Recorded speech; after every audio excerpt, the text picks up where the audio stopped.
full moons, silver bullets. A contagious bite that turns you into a monster. What if I told you that everything you think you know about werewolves is a lie? The real story is far older and way stranger. It doesn't begin in some foggy European forest, but in one of the world's oldest written stories. We are about to uncover 10 facts about werewolves that have been buried for centuries, from forgotten species and their secret powers to the original divine curse that started it all. Section 1. The first werewolf wasn't bitten, but cursed by a god. Let's get this one out of the way first. The earliest recorded tale of a man transformed into a wolf doesn't come from medieval Europe, but from the sun-scorched plains of ancient Mesopotamia, over 4,000 years ago. It's a side story in the Epic of Gilgamesh, a story that predates most of the Bible.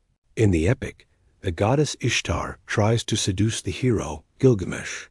He turns her down flat, and to justify it, he lists all her ex-lovers and the terrible fates she gave them. He specifically calls out a shepherd who was nothing but loyal to her. But Ishtar got bored with his devotion, and in a fit of divine rage, turned the poor guy into a wolf. The final tragedy? His own sheepdogs then hunted him down and tore him apart. This sets a powerful precedent for the earliest werewolf lore. It wasn't a disease, it was a punishment. It was a weapon used by the gods against anyone who dared to cross them. The idea of lycanthropy as a divine sentence is really cemented in the story that gives the condition its name, the Greek myth of King Lycaon of Arcadia. Lycaon was a notoriously cruel and arrogant king. To test if the god Zeus was truly all-knowing, Lycaon did the unthinkable. He invited Zeus, who was disguised as a weary traveler, to a grand banquet. For the main course, Lycaon served the king of the gods a meal made from the remains of a sacrificed boy. Some versions say it was his own son. Zeus, discovering the trick, flew into a rage. He flipped the table, and as Lycaon fled in terror, transformed him into a wolf. It's from Lycaon's name that we get the word lycanthropy, forever linking the werewolf to a horrific act against the gods. This wasn't about catching a supernatural bug. It was a soul-deep stain for defying the divine order. Section 3. The transformation was a horrific hybrid. When we think of a werewolf transformation, we usually picture a complete, almost seamless change from man to beast. But Ovid's telling of Lycaon's story in his masterpiece Metamorphoses paints a much more grotesque picture. The change wasn't clean. It was an agonizing, partial, and disgusting process. According to the poem, as Lycaon changed, his clothes morphed into fur and his arms twisted into legs. But he didn't become a pure wolf. He was a horrifying hybrid, retaining twisted parts of his human form. His hair was still the same grizzled gray. His face kept the same violent sneer, and his eyes flashed with the same ferocious light. He was the perfect fusion of his human cruelty and his new animal body. This wasn't a man becoming a wolf. It was a man's inner monster being put on full display for the world to see. It's a far cry from the sleek, powerful transformations we see in modern movies. Section 4. There were forgotten female werewolves. The popular image of the werewolf is almost exclusively male. But that wasn't always the case. In Scandinavian and other European folklore, there were tales of female shapeshifters who took the form of wolves. These weren't just women who turned into wolves. They were often figures of dark magic, representing a different kind of terror. While specific, sensational powers like poison claws are hard to verify in primary myths, these female werewolves were often depicted as cunning and malicious, using magic and stealth rather than just brute force. In some tales, they are associated with the Nattmara, or nightmare, a female spirit that would terrorize people in their sleep. This shows that the werewolf myth was much more diverse than we remember, with she-wolves representing a unique and insidious kind of power. Section 5. Norse warriors didn't become werewolves. They channeled them. When you think of Viking warriors, you probably think of berserkers, the wild fighters who channeled the strength of bears. But the Norse had another elite warrior class, the Ulfhednar. The name literally translates to wolf hides or wolf coats. These weren't men cursed to become wolves. Instead, they were warriors who would wear enchanted wolf pelts to enter a trance-like battle fury, channeling the spirit and ferocity of the wolf itself. Sagas describe them as being immune to iron and fire, biting their shields in a frenzy and killing enemies with a single blow. This wasn't a permanent transformation, but more of a ritual state, a form of religious ecstasy likely dedicated to the god Odin, turning them into his chosen champions on the battlefield.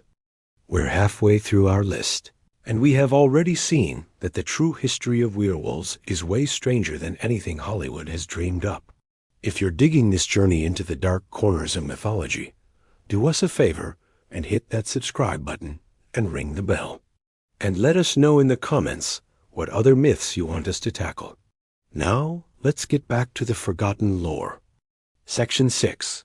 Some werewolves were considered heroes, not monsters. This might be the most shocking fact on the list. In almost every story, the werewolf is a creature of pure evil. But what if I told you some werewolves were heroes? In 1692, in a region called Livonia, an 80-year-old man named Thiess of Kaltenbrun was put on trial for being a werewolf. And his testimony blew the court's mind. He proudly admitted to it, but he insisted he wasn't a servant of the devil. He claimed the exact opposite. He called himself and his fellow werewolves the Hounds of God. Thiess testified that 3 times a year, he and other werewolves would transform and literally descend into hell to battle the devil and his witches. Their sacred mission was to retrieve the grain and livestock the witches had stolen to ensure a good harvest. The court was completely baffled. Instead of burning him at the stake, they sentenced him to be flogged for heresy. Thiess' story remains a powerful, bizarre exception, a forgotten chapter where the werewolf was a divine warrior. Section 7. Real-life werewolf trials were fueled by paranoia. The fear of werewolves wasn't just folklore. It spilled over into real-world violence, particularly during the great witch hunts of the 15th to 17th centuries. Werewolf trials led to the brutal execution of many innocent people. The most infamous case is that of Peter Stumpp, the so-called Werewolf of Bedburg, in Germany in 1589. Under horrific torture, Stumpp confessed to making a pact with the devil, who he claimed gave him a magical belt that let him transform into a wolf. He confessed to a 25-year spree of murder and cannibalism, including killing 13 children. His execution was one of the most brutal on record. Historians now believe these trials weren't about actual shapeshifters, but were driven by social anxiety, famine, and war. The accused were often outcasts who became easy scapegoats for a terrified public. Section 8. An entire community could be cursed. Most werewolf curses are a personal tragedy, an individual affliction. But a 12th century Irish account tells of a curse that plagued an entire community, the people of the Kingdom of Ossory. According to the legend, a local saint named Natalis had cursed the people of this kingdom for mocking him. But this wasn't a permanent change for everyone. Instead, the curse was cyclical. Every 7 years, one man and one woman from Ossory were forced to become wolves and live in the wild. If they survived their 7-year term, they would return to their human forms, and 2 new people would be forced to take their place. This idea of a collective, rotating lycanthropy is totally unique. It turns the curse from a personal horror into a shared, communal burden, a dark tradition where anyone could be the next to answer the call of the wild. Section 9. Werewolf and vampire lore weren't always separate. What happens when a werewolf dies? According to some branches of folklore, the lines between monsters can get blurry. This is where we run into the Vrykolakas from Greek folklore. Now, to be clear, the Vrykolakas is its own creature more, like a zombie or vampire that eats flesh, especially livers. But its mythology sometimes intersects with werewolf lore.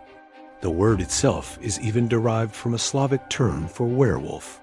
Some traditions held that one of the ways a person could become a Vrykolakas was by eating the meat of a sheep that had been wounded by a wolf.